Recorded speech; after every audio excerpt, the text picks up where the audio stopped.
Saudara, kerap melakukan pencurian barang milik konsumen Lokapasar. Dua oknum pengojek daring ini ditangkap oleh polisi. Dalam modusnya, saudara, para pelaku berbekal topeng yang digunakan untuk mengelabui sistem verifikasi akun.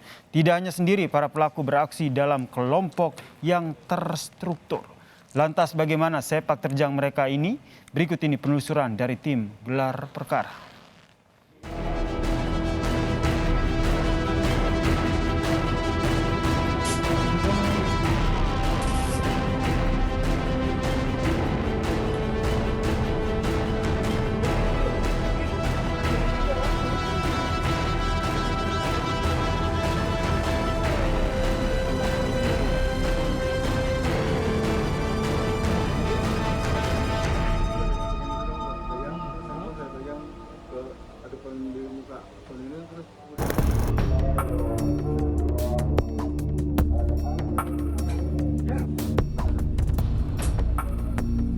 Tak berkutik, polisi menggerebek tempat persembunyian oknum pengojek daring yang memalsukan akun dan mencuri barang milik konsumen. Sejumlah barang bukti dapat disita, di antaranya sebuah topeng yang diduga digunakan untuk mengelabui sistem verifikasi akun. Tidak hanya sendiri, dalam aksinya pelaku dibantu beberapa orang yang berprofesi sama. Belasan kali melakukan aksi, para pelaku diduga telah menggelapkan dana hingga ratusan juta rupiah. Dua orang pelaku penggelapan dengan menggunakan akun ojek daring berhasil ditangkap oleh pihak kepolisian karena menggelapkan barang pesanan milik korban. Ironis, ternyata tidak hanya korban yang menjadi korban dari para tersangka ini. Dan saat ini pihak kepolisian sedang merilis bagaimana kemudian proses dan juga kronologi dari kejadian tersebut. Setelah mendapatkan orderan, kemudian aksi pelaku terhenti saat korban melaporkan dugaan pencurian ke pihak kepolisian. Barang yang dibelinya di sebuah toko online tidak kunjung datang. Korban pun sempat menceritakan kejadian ini di media sosial. Berbagai tanggapan datang hingga akhirnya pelaku dapat diamankan. Gimana kemudian kronologis pelaporan terhadap para pelaku ini awalnya seperti apa sih? Sebenarnya dari tanggal 12 November kita dinyatakan barang hilang dari Tokopedia. Itu langsung kita ramaikan di sosial media. Karena dari Tokopedia, pihak seller Tokopedia ngirim foto pelaku dan KTP pelakunya. Dan sama tuh foto KTP dan pelaku. Tapi setelah di-trace dengan akun Gojeknya, fotonya beda. Karena kita kalau ketika mesen Gojek itu nggak bisa ngeliat tuh akunnya Gojeknya gimana. Nah itu indikasinya jual beli akun itu setelah terjadi biasanya. Untuk yang kasus ini baru pertama kali menghadapi sama pelaku apa sebelumnya sudah pernah juga? Untuk kami pribadi baru sekali. Cuma setelah kami update viral kemarin di Twitter, banyak banget yang ngelapor dengan pelaku yang sama. Mungkin bisa dijelaskan waktu itu barang apa yang dipesan oleh Mas Untung dan tadinya mau dikirimkan kepada siapa sih atau mau digunakan pribadi kah? Sebelumnya karena saya ada toko juga, jadi saya beli di Tokopedia saat itu. Karena ada pesanan customer, saya beli di Tokopedia yang di pick up dari Jelambar ternyata di situ dan untuk dikirim ke kami. Dan itu MacBook Pro 2021, harganya sekitar 67 juta. Harganya sekitar 67 juta. 67 juta 400 sekian. Kenapa terpikirkan akhirnya memviralkan dia via Twitter waktu itu, Mas? Karena media sekarang kalau nggak viral kayaknya akan susah ini. Karena saya menggunakan kekuatan teman-teman juga. Kemarin ada Dr. Tirta, Ridwan Hanif dan lain-lain untuk ngangkat kasus ini biar memang terungkap. Karena saya gedek banget berkali-kali dari kemarin-kemarin karena pada diem aja karena dari Tokopedia itu sendiri kalau memang hilang itu emang diganti. Jadi case close kan. Tapi sindikat di belakang ini yang kita nggak bisa diemin. Baik, ada orang-orang lain yang merasa juga dirugikan oleh pelaku menghubungi Mas atau seperti apa? Banyak, ada sampai saat ini sekitar 15 sampai 18 orang dengan pelaku yang sama. Pelaku yang sama. Polisi menuturkan para pelaku bermodus membeli dan memalsukan akun milik pengojek yang sudah tidak aktif. Setiap aksinya, pelaku menunggu di toko yang kerap bertransaksi barang elektronik. bisa saya sampaikan bahwa kasus ini berawal pada tanggal 12 November 2021.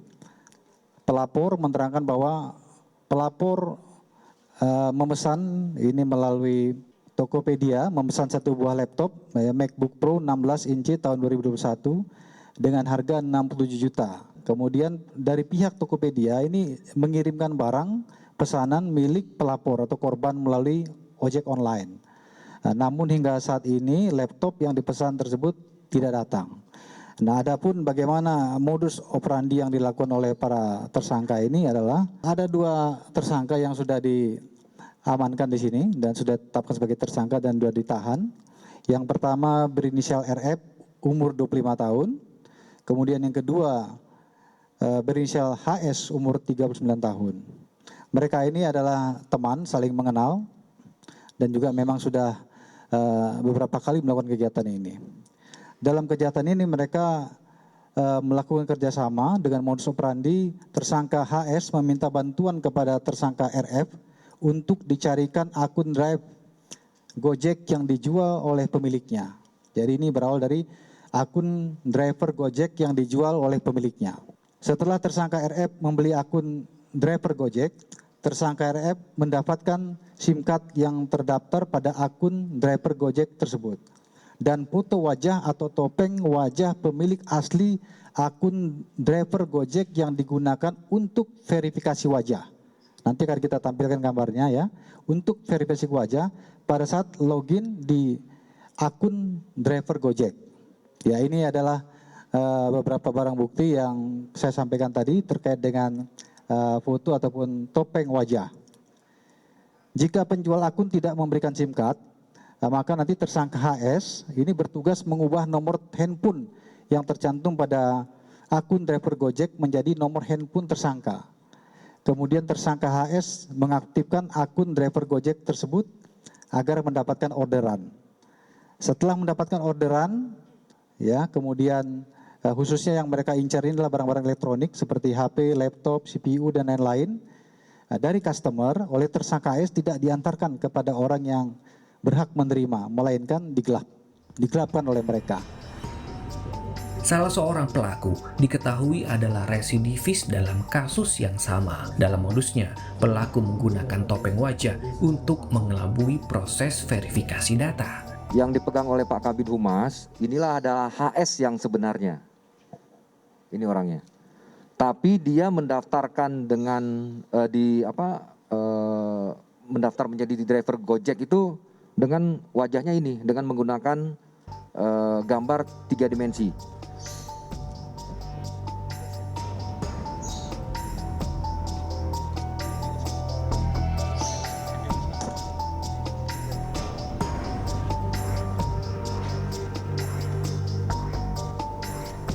Bahwa yang bersangkutan ini merupakan residivis. Setelah kita melakukan penangkapan dan pemeriksaan, ternyata si tersangka ini adalah residivis. Dia sudah melakukan kegiatan hal seperti ini beberapa kali. Menurut pengakuannya kepada kami, dia sudah melakukan sampai dengan ada 15 korban. Yang mudah-mudahan ini yang terakhir. Dan menariknya hal ini adalah kan sangat sayang sekali. Masyarakat yang ingin berbelanja tapi disalahgunakan oleh tersangka ini. Dengan sengaja dia mencoba dengan niatnya, dia melakukan atau membuat data dirinya palsu sehingga susah untuk dilacak. Kemudian dia menunggu di tempat-tempat yang benar-benar orang membeli sesuatu barang dengan harga yang mahal. Salah satu contohnya adalah MacBook Pro yang sekarang kita jadikan barang bukti ini. Harganya 67 juta. Yayasan Lembaga Konsumen Indonesia menilai mekanisme keamanan di loka pasar mesti ditingkatkan. Upaya mengidentifikasi akun palsu dapat meredam tindak kejahatan di pasar online. Untuk melihat kasus ini secara mendalam, kami akan membahasnya bersama YLKI dan sudah bergabung bersama kami Ketua dari YLKI sendiri, Bapak Tulus Abadi. Pak Tulus, bagaimana YLKI melihat tindak kejahatan yang terjadi di marketplace seperti ini? Ojek online itu tadi kan akunnya dia dipalsukan ya oleh oknum yang bersangkutan. Kedua, dalam mekanisme pengiriman di marketplace ya tentu mungkin ada mekanisme tertentu bagaimana agar aspek keamanannya lebih terjamin. Misalnya apakah ada asuransinya atau kemudian proteksinya lebih tinggi, menggunakan sistem tertentu yang kemudian tidak gampang digelapkan oleh pihak pengirim atau pihak oknum yang memang punya niat jahat untuk itu. Ya, saya secara teknis nggak tahu seperti apa, tapi mestinya itu menjadi catatan keras setelah kejadian ini, sehingga tidak terulang kembali. Nah, kalau untuk data sendiri dari yang dipantau oleh YLKI dari 2020 ke 2021 ini, sebenarnya berapa banyak sih kasus atau pelaporan kasus penipuan di marketplace secara general, Pak? Ya, kalau dari kasus e-commerce tadi yang diadukan oleh konsumen, kita entah itu berupa penipuan atau tidak, tapi yang jelas pengaduan tertinggi dari konsumen e-commerce adalah barang tidak sampai ke tangan konsumen. Ya, itu kasusnya sekitar 30% dari pengaduan yang masuk terkait dengan e-commerce. Nah, barang tidak sampai itu bisa aja mungkin ada penipuan atau memang alamatnya tidak sampai atau mungkin ada kendala-kendala tertentu.